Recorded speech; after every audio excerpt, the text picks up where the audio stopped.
आज की वीडियो उन लोगों के लिए है जो मार्जिन प्लेज का यूज़ करते हैं या शेयर्स को प्लेज करके रखते हैं और साथ में उनका बैलेंस नेगेटिव रहता है। तो मेरे साथ ही एक इंसिडेंट हुआ रिसेंटली जुलाई में, in the month of July के एक सेबी ने मेरा जो विप्रो का शेयर था उसे लिक्विडेट कर दिया without authorisation, without my permission. और ये आपके साथ भी हो सकता है। तो आइए इस वीडियो में देखेंगे कि क्या फैक्टर्स हैं, क्या रीजंस हैं जिसकी वजह से सेबी आपके जो प्लेज्ड शेयर्स हैं उसको लिक्विडेट कर सकता है। जो भी चीज़ आपने कोलेटरल रखी है, आपके पोर्टफोलियो में है, वो आप लूज़ कर सकते हैं। तो इस वीडियो को ज़रूर से देखें। तो यहाँ पे हम अपने लेजर में आपको ले चलते हैं। तो ये है बात अराउंड जुलाई की। तो यहाँ पर हमने डेट फिक्स कर लेते हैं। तो इस टाइम अगस्त चल रहा है, तो यहाँ पर हम जाते हैं जुलाई सेट कर लेंगे और 1 जुलाई से डेटा देखेंगे। और 11 जुलाई को जो मेरा शेयर था उसको सेल कर दिया गया और इनफैक्ट उसमें कोई भी नोटिफिकेशन नहीं मिलेगा। और वो भी हम बताएंगे क्यों, क्योंकि ये हमने अब स्टॉक की टीम से बात की तो पता चलता है कि इसमें आपको नोटिफाई भी नहीं किया जाएगा। तो अगस्त यहाँ पे हम चूज कर लेते हैं। यहाँ पे भी तो 10th को सेल किया गया था, तो हम 11th डेट चूज करें, यहाँ तक का डेटा निकालते हैं। तो यहाँ पे आप देख सकते हैं लेजर में ये जो नेगेटिव बैलेंस है, कुछ ऐसे ही आपने भी देखा होगा कि कुछ इस तरह से -88.50 जो डीमैट का आपका क्वार्टरली मेंटेनेंस चार्जेस होते हैं वो लगते हैं। तो ये नेगेटिव शो कर रहा है। तो ऐसा अगर शो कर रहा है तो आपको ध्यान रखना चाहिए, ठीक है। अब जब ये शो करेगा और आप उसको पे नहीं करते हैं तो आप पे कुछ इंटरेस्ट चार्ज किया जाता है, ओके। तो बीइंग ये जो आपका -0.04 यहाँ पे आप देख रहे हैं, ये इंटरेस्ट चार्ज है टुवर्ड्स डिलेड पेमेंट। तो हर एक दिन आपका कुछ ना कुछ इंटरेस्ट ऐड होता है। तो ये आप देख सकते हैं यहाँ पे data. Further being interest again 1 2 3 4 5 times interest charge हुआ।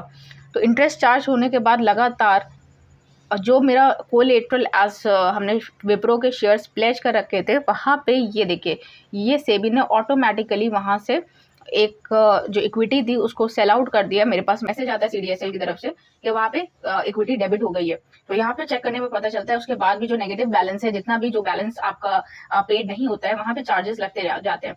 तो जो आपका जब सेबी सेल करती है प्लेज्ड शेयर्स पे से, तो उसके भी चार्जेस हैं। तो call and trade charges for NSC trades are on 10/7/2024। तो 10 तारीख को कुछ चार्जेस भी लगे। तो उसके बाद बात करते हैं। यहाँ पे आप देख सकते हैं अगेन इंटरेस्ट चार्ज हुआ है और फिर कुछ चार्जेस हैं being amount debited towards confiscate charges for the date 7/10/2024। तो इस तरीके से कुछ ना कुछ चार्जेस लगते हैं, तो जिसका पता होना चाहिए आपको।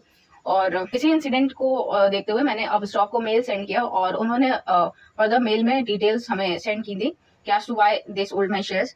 तो यहाँ पे अगर बात करें तो बताया गया है, would like to inform you about an important update regarding the holding period for securities pledged in the custodial system for pledged assets। तो जो लोग ट्रेड्स लेते हैं और लेट्स से वो 1 लाख रुपए के ट्रेड ले रहे हैं और 40,000 रुपीज उनका अनपेड है या somehow they have taken that margin from broker और वो पे नहीं करते हैं, तो वो जो शेयर्स हैं वो कस्पा CUSPA इस अकाउंट में ट्रांसफर हो जाते हैं।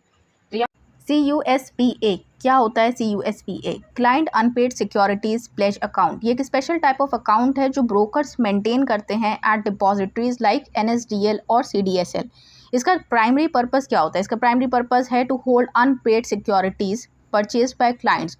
और उन क्लाइंट्स ने अभी तक जो पेमेंट प्रोसेस है उसे कंप्लीट नहीं किया है, तब तक जब तक पूरा प्रोसेस कंप्लीट नहीं हो जाता है पेमेंट का, तब तक जो अकाउंट में शेयर्स हैं वो CUSPA अकाउंट में होल्ड किए जाते हैं। तो दैट पे मेंशन है मैक्सिमम होल्डिंग पीरियड जो है, जो शेयर्स आपके CUSPA में हेल्ड किए जाएंगे, that is for a maximum period of T+1+5 days. यानी कि जिस दिन आप शेयर्स बाय करेंगे the next day and 5 days more, total of 7 days, okay।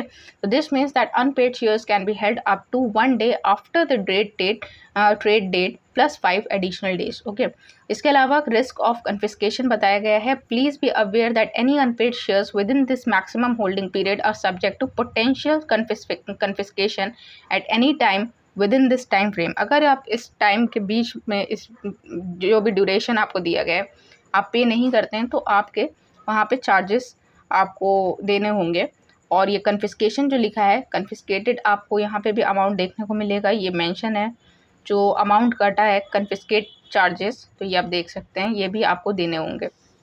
इसके अलावा कन्फिस्केशन चार्जेस क्या होते हैं? In case of equity it is 0.7% of the sale value. तो ये कन्फिस्केशन चार्जेस लगते कब हैं? ये एप्लीकेबल हैं जो आपने सिक्योरिटीज़ प्लेज करके रखे हैं उस पे अगर loan to value that is LTV, loan to value reaches higher than 50%, और the interest is unpaid for 3 consecutive months। अगर 3 months लगातार आप इंटरेस्ट पे नहीं करते हैं और नेगेटिव बैलेंस है, नेगेटिव बैलेंस पे इंटरेस्ट ऐड ऑन होता जा रहा है, उस केस में सेबी के पास अथॉरिटी है कि वो आपके जो प्लेज्ड शेयर्स हैं या जो कोलेटरल आपने रखा है उसे सेल करके अपना जो अमाउंट है वो रिट्रीव कर ले, और साथ में जो चार्जेस लगते हैं तो वहाँ पे कन्फिस्केशन चार्जेस रखे गए हैं, that is 0.7% of the sale value.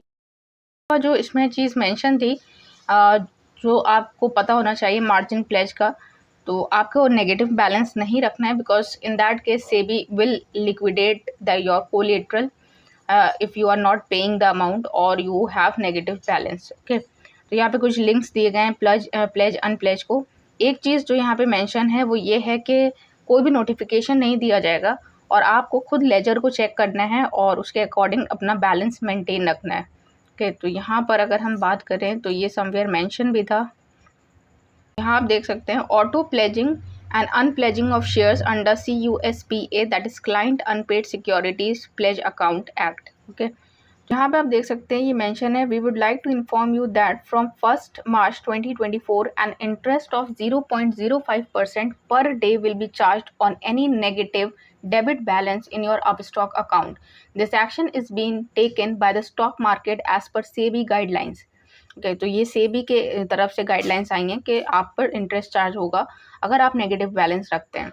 If you do not have sufficient funds, we will need to liquidate any collateral available to us under the margin pledge or CUSPA in order to recover such a debit balance। अब ये जो CUSP है वो MTF के लिए है, जो लोग MTF में शेयर्स बाय करते हैं, लेकिन जो लोग मार्जिन प्लेज करके रखते हैं तो मार्जिन प्लेज जो भी शेयर्स आपने प्लेज करके रखे हैं वहाँ से जो आपके शेयर्स हैं वो अनप्लेज हो जाएगा और सेल आउट कर दिया जाएगा। ठीक है, इसमें ये चीज़ बताया गया है कि SEBI will liquidate any collateral available, तो जो भी कोलेटरल आपने उन्हें दे रखा है वो उसे लिक्विडेट कर सकते हैं।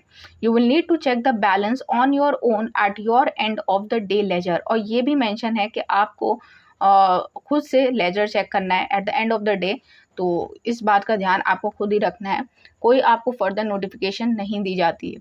यू कैन एक चीज़ जो इसमें मेंशन है नोट है, in the ledger RCP entry stands for the amount deposited and PMT entry stands for withdrawal, pledge और अनप्लेज के लिए। इसके अलावा एक ऑटो प्लेजिंग पे भी ये लाइन लिखी है, auto pledging and unpledging of shares under CUSPA act. ठीक है, ये पूरा एक्ट है client unpaid securities pledge account. तो ऑटो प्लेजिंग की भी बात हुई है, अनप्लेजिंग की भी बात हुई है।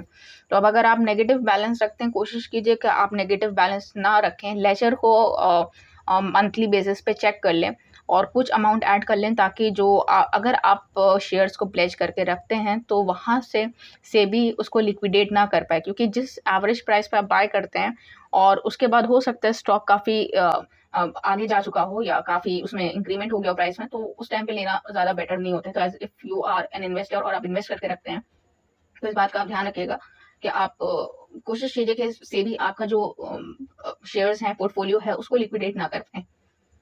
अब बात करते हैं अगर सेबी अनप्लेज करता है या प्लेज करता है तो क्या चार्जेस उसमें आपको पे करने होंगे? डेफिनेटली आपके ही जेब से चार्जेस भी लिए जाते हैं। As the shares will be transferred to your demat account and automatically pledged in favour of our CUSPA in case those who are using MTF margin trading facility.